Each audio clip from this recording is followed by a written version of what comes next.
How you doing, bud? Say hello to everybody. Oink oink. So he's waiting for fresh veggies, which I do not have much right now. So he's not really happy, guys. Alright guys, so we're gonna open up the greenhouse. We're coming straight here. I wanted to show you guys. My daughter's always with me. Pepper's standing there. Alright, so right here we're gonna go down. So these plants are beets and radish in the back there. You can see I squeeze a couple there. So we had multiple ants over here and here, right here. Alright, so we do have sign. Look, we're gonna come in here. Alright, we do have I'll see if you guys could see some ants activity right there still. So we do have a little bit ants over there still. We're gonna come over in this one. If you want to know if you have ants, you just gotta dig up. Roly poly. Oh, they're fine. Oh, look, there's sign of more ants over here. So we did had about a lot. I mean, literally a lot of ants.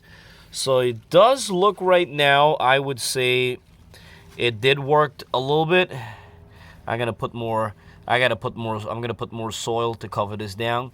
But it does look definitely, guys. You can see though, I got some bites there, right there, which I'm not a fan of.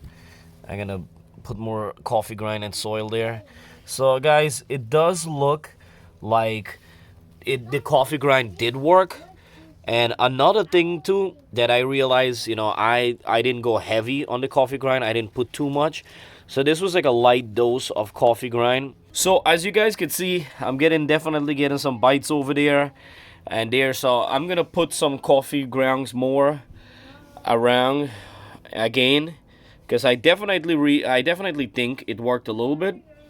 So I'm gonna put some more, and I might spray some soap water, just regular soap water, guys, and I'm gonna spray them on my vegetables. If not, I don't think I'm gonna have anything beside leaves.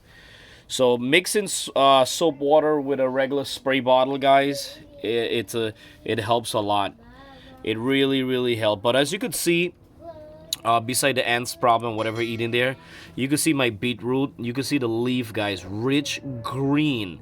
This is a healthy beetroot. You can see my radish leaves, very rich and healthy green, which mean the coffee ground definitely playing a big part of this to give it a big boost and help growing everything. So once we get rid of the ants, those bugs, we're gonna be fine. Alright guys, so final thoughts. Did coffee ground work to get rid of ants? I would say definitely it did work a little bit, because I had a lot more ants than that. Probably because I didn't add enough coffee ground. But the reason why I didn't add enough coffee ground, because I was worried about too much nitrogen. So what I'm gonna do, I'm gonna add some more coffee ground, and I'm gonna spray some of that soap water. I'm gonna show you guys in one of my other videos how I'm gonna take care of that, the spray bottle, what kind of soap I use, and how to spray it, and how to put down the rest of the stuff, so make sure you got the best. And I'm also gonna put some more soil to cover down the radish, so it's more better and protected. And I'm hoping that should solve my problem. Because I don't really, guys, I'm telling you, do not go out there and buy any kind of chemical spray to kill bugs or insects. You do not want that to go in your soil, because your plant root will observe that, and you don't want that in your vegetables, because you don't want to know what's in those chemicals and stuff like that, guys. Some of the names I can't even pronounce, so I don't even use it. Alright guys, so if you're new, don't forget, subscribe, click the bell icon. It's 100% free to subscribe to my channel. The reason why you should subscribe, because you will never miss out any new video from Greentgarden. If you're all about garden, guys, you love outdoor garden, you love watching anything about garden and learning, guys, subscribe, and it's 100% free. I'll have more video coming up. So I also do shorts, which is 30 seconds video. It's good and bad. It's bad because it finished too fast, but it's good. You guys get a quick tip or a quick view to see what's going on with Greentgarden. Just want to say again, thank you guys so much for subscribing and supporting Greentgarden. Don't forget to give a thumbs up, and even share my video, guys, to other people who be interested in garden. I really appreciate it. And next video coming up on Greentgarden, we're gonna solve that problem. Thank you guys for watching Greentgarden. We'll see you next time.